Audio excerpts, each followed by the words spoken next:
Hello friends, welcome to இது உங்கள் சமையல். இன்னைக்கு பிரேக்ஃபாஸ்ட் அண்ட் லன்ச் ரொட்டீன் பார்க்கலாம். இன்னைக்கு காலையில் பிரேக்ஃபாஸ்ட் வந்து அரிசி உப்புமாவும் கத்திரிக்காய் குறிச்சும் ரெண்டுமே சூப்பராக இருக்கும். எப்போவுமே அரிசி உப்புமா இந்த பாத்திரம் தான் பண்ணுவேன். இது ரொம்ப வெயிட் ஜாஸ்தி. நீங்கள் நார்மல் பாத்திரத்தில் செய்கிறதுக்கும் இதில் செய்கிறதுக்கும் நல்லாவே டிஃப்ரென்ஸ் தெரியும். இதில் டேஸ்ட்டு சூப்பராக வரும், அடிப்பிடிக்காது, இதில் ஆடை ஃபார்ம் ஆகும், அது ரொம்ப நல்லாயிருக்கும். சப்போஸ் உங்கள்கிட்ட இந்த பாத்திரம் இல்லை அப்படின்னா நம்ம பொங்கல் செய்வோம் இல்லையா, சக்கரை பொங்கல், வெங்கல பானை, அதுலேயும் செய்யலாம். அதுவும் டேஸ்ட் ரொம்ப நல்லா இருக்கும். ஆனால் அது செய்யும்போது பார்த்து செய்யுங்க, கை சுட்டுக்கிறோம். ஏன்னா கொஞ்சம் மேலே வந்து அந்த பாத்திரத்தோட இது வந்து கொஞ்சம் ஷார்ட்டாக இருக்கும். அதனால ஸோ இதில் வந்து நம்ம பண்ணலாம். இதுலேயே என்ன பண்ணலாம்னா வேற குழம்பு வகைகள் பண்ணலாம், பிரியாணி பண்ணலாம். இப்போ பார்த்தீங்கன்னா இந்த சட்டி ஹீட் ஆக இந்த லைட்டாக கருக்கிற மாதிரி இருக்கும். ஆனால் ஒன்றும் பயப்பட தேவையில்லை, டேஸ்ட்டு நல்லா இருக்கும். இப்போ பாத்திரத்தில் ஒரு 3 டீஸ்பூன் எண்ணெய் சேர்த்துக்கலாம். இந்த ஸ்பூன் வந்து ரொம்ப சின்னதாக இருக்கிறதுனால ஒரு 4-5 தடவை நான் ஊற்றுறேன். 3 டீஸ்பூன் கரெக்டாக இருக்கும். கடுகு, சீரகம், உளுந்தம்பருப்பு மூணுமே 1 டீஸ்பூன் எடுத்துக்கோங்க. எடுத்துட்டு நல்லா இந்த மாதிரி பண்ணிட்டு கொஞ்சம் வெயிட் பண்ணுங்க, அது நல்லா பொரியட்டும். அப்புறம் 1 டீஸ்பூன் கடலைப்பருப்பு. சப்போஸ் உங்களுக்கு கடலைப்பருப்பு வந்து பிடிக்கல அப்படின்னா நீங்கள் அவாய்ட் பண்ணிடுங்க. சில பேருக்கு வந்து கடலைப்பருப்பு இந்த மாதிரி போடும்பொழுது வாயில் கடிப்படுறது பிடிக்காது. உங்களுக்கு பிடிக்காதுன்னா நீங்கள் இதை அவாய்ட் பண்ணிடுங்க. அதனோட கலர் வந்து கொஞ்சம் சேஞ்ச் ஆகட்டும். நெக்ஸ்ட் பச்சை மிளகா ஒரு 3, இதை வந்து இந்த மாதிரி நடுவில் கட் பண்ணி வச்சிருக்கிறேன். அடுத்து இஞ்சி, அது வந்து 1 இன்ச், இதையும் இந்த மாதிரி குட்டியாக சாப் பண்ணி எடுத்துக்கோங்க. எடுத்துட்டு அந்த கிரீன் சில்லியில் இருக்கிற எசன்ஸ் எல்லாமே அந்த ஆயிலில் இறங்கணும். அந்த அளவுக்கு நல்லா ஃப்ரை பண்ணிடுங்க. கொஞ்சமாக கருவேப்பிலை, அதை அப்படியே 2ஆக கட் பண்ணி போட்டிங்கன்னா ஃப்ளேவர் நல்லாயிருக்கும். அதையும் சேர்த்துக்கலாம். சேர்த்துட்டு இப்போ 1 கிளாஸ் வாட்டர் வந்து ஆட் பண்ணிடலாம்.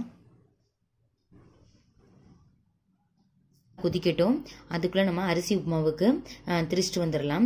பாருங்க, இது இட்லி அரிசி. இது வந்து 2 டம்ளர் எடுத்துருக்கிறேன். 1 டம்ளர் எடுத்தீங்கன்னா 1/4 டம்ளர் வந்து கடலைப்பருப்பு எடுத்துக்கோங்க. இப்போ 2 டம்ளர் எடுத்ததுனால நான் 1/2 டம்ளர் வந்து கடலைப்பருப்பு எடுத்துக்கிறேன். இதில் கொஞ்சமாக 1 டீஸ்பூன் மிளகு எடுத்துக்கோங்க. இதில் கருப்பு மிளகும் வெள்ளை மிளகும் சேர்ந்து இருக்குது. மிக்சி ஜார்லேயே இதை பண்ணிடலாம். அந்த சைட் தண்ணி கொதிக்கும் பொழுது இந்த மாதிரி நெருன்னு அரைச்சிக்கோங்க. இப்போ தண்ணி இதில் அளவு என்ன எவ்வளோ சேர்க்கணும்னு பார்த்துட்டிங்கன்னா 1 டம்ளர் அரிசி எடுத்திங்கன்னா 2.5 டம்ளர் தண்ணி எடுத்துக்கணும். இன்றைக்கி நான் 2 டம்ளர் அரிசி எடுத்துருக்கிறேன், அதனால் 5 டம்ளர் தண்ணி சேர்த்துருக்கிறேன். சேர்த்துட்டு இந்த மாதிரி நல்லா கொதிக்கவும் நம்ம எடுத்து வச்சிருக்கிற மாவை வந்து இதில் சேர்த்துடலாம். இந்த மாதிரி போட்டுட்டு நல்லா மிக்ஸ் பண்ணி விடுங்க. இதெல்லாம் ஆகாது, கெட்டி ஆகாது, அப்படி இருக்கிற மாதிரி இருக்கும். நல்லா மிக்ஸ் பண்ணி விடுங்க, சரியாயிரும். சப்போஸ் உங்களுக்கு இன்னைக்கு என்ன பண்ணுறதுன்னு தெரியல, காலையில் இட்லி தோசை அந்த மாதிரி மாவு எதுவும் அரைக்கலாம் அப்படின்னா இதை நீங்கள் ஈஸியாக பண்ணிடலாம். இந்த சைட் நம்ம உப்புமா கொதிக்க வைக்கிற மாதிரி கொதிக்க வச்சுட்டு டக்குன்னு போய் மிக்சியில் நம்ம திரிச்சிட்டு வந்து இதை பண்ணிடலாம். டேஸ்ட்டு ரொம்ப நல்லாயிருக்கும். ரவை உப்புமாவை விட பன்மடங்கு டேஸ்ட்டு நல்லாயிருக்கும். பாருங்கள், இந்த மாதிரி மிக்ஸ் பண்ணி விடுங்க. லைட்டாக பாருங்கள், நல்லா மிக்ஸ் பண்ணியாச்சு.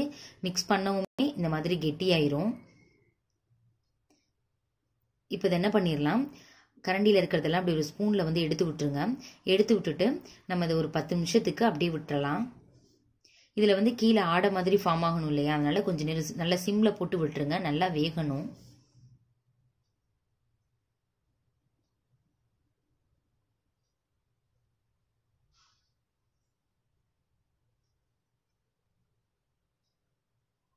கொஞ்சமாக ஆடை வர்றதுக்காக சுற்றி வந்து ஒரு 2 டீஸ்பூன் வந்து நல்லெண்ணெய் சேர்த்துக்கோங்க. அரிசி உப்புமா எப்பவுமே நல்லெண்ணெயில் செஞ்சால் தான் ரொம்ப டேஸ்ட்டு நல்லாயிருக்கும். இந்த மாதிரி மேலால் எண்ணெயை சேர்த்துட்டு இப்படி ஒரு மூடி போட்டு மூடி வச்சிடலாம். 10 நிமிஷம் அது வாட்டுக்கு இருக்கட்டும். 10 நிமிஷம் ஆயிடுச்சு. பார்த்தீங்கன்னா லைட்டாக கலர்லாம் சேஞ்ச் ஆகிருக்கு. இன்னொரு தடவை மிக்ஸ் பண்ணி விடுங்க. இது நம்ம வந்து லோ ஃப்ளேமில் வச்சு தான் பண்ணணும், அப்போ தான் ஆடை ஃபார்ம் ஆகும், இன்னும் நல்லா வேகும். பாருங்க, இன்னும் ஆடை வரவே இல்லை. இப்படி ஒரு தடவை கிண்டி விட்டுட்டு இன்னும் ஒரு 10 நிமிஷத்துக்கு மூடி போட்டு நம்ம மூடிடலாம்.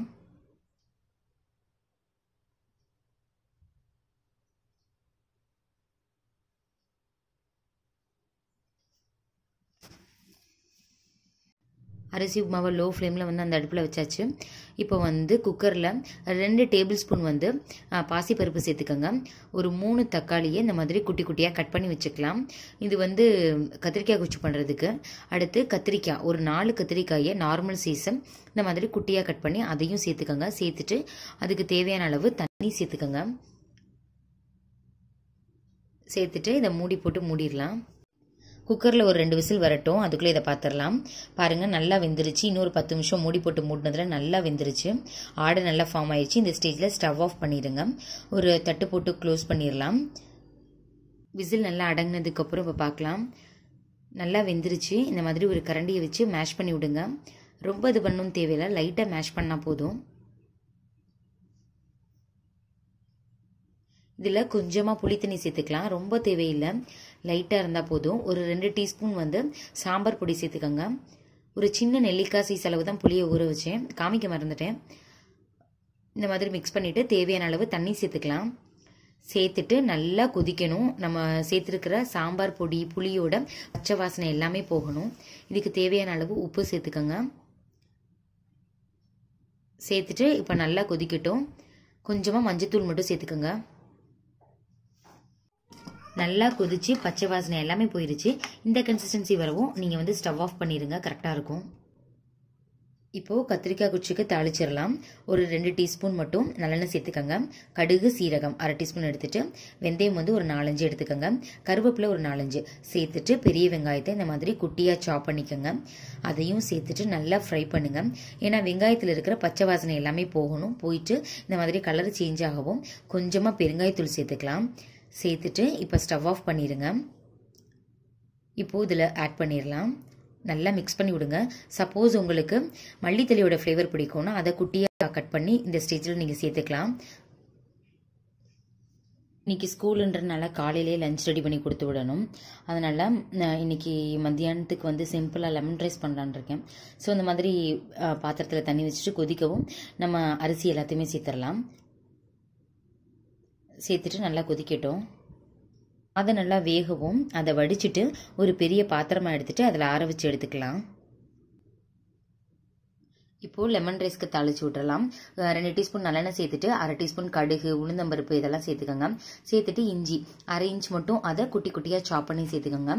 அப்புறம் பச்சை மிளகாய். லெமன் ரைஸ்க்கு வரமிளகாயை விட பச்சை மிளகாய் தான் டேஸ்ட் நல்லாயிருக்கும். ஒரு 4 பச்சை மிளகாய் இந்த மாதிரி நீளமாக கீறி சேர்த்துக்கோங்க. சப்போஸ் உங்களுக்கு குட்டியாக கட் பண்ணுறதுனாலும் சேர்த்துக்கலாம்.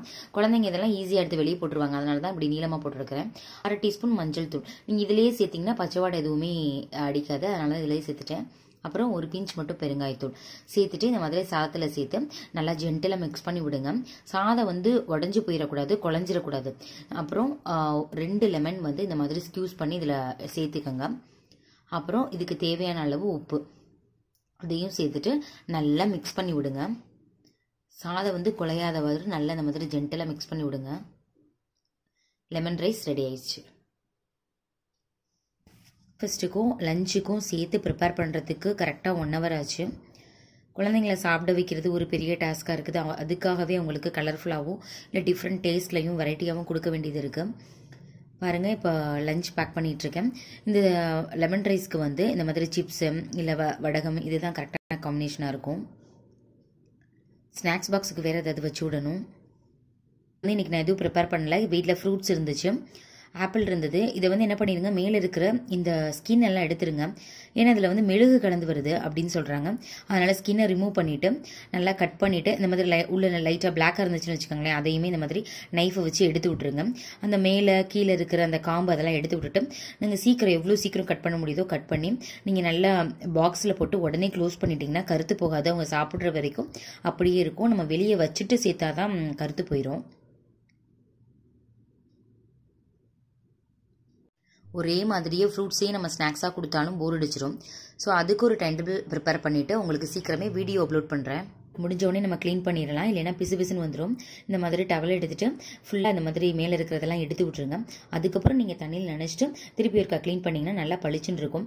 எப்போல்லாம் நீங்கள் அடுப்பை க்ளீன் பண்ணுறீங்களோ அப்போல்லாம் பின்னாடி இருக்கிற டைல்ஸையும் க்ளீன் பண்ணிட்டீங்கன்னா டைல்ஸும் நல்லா பளிச்சுன்னு இருக்கும். இல்லைன்னா ஒரு மாதிரி டார்க் கலரில் இருக்கும், அங்கங்கே கருப்பாக இருக்கும். ஸோ இந்த மாதிரி நீங்களும் பண்ணி பாருங்கள். இந்த வீடியோ உங்களுக்கு எந்தளவுக்கு யூஸ்ஃபுல்லாக இருந்துச்சுன்னு எனக்கு கமெண்ட் பண்ணுங்கள். உங்களுக்கு பிடிச்சிருந்துச்சுன்னா சப்ஸ்கிரைப் பண்ணுங்கள், லைக் பண்ணுங்கள்.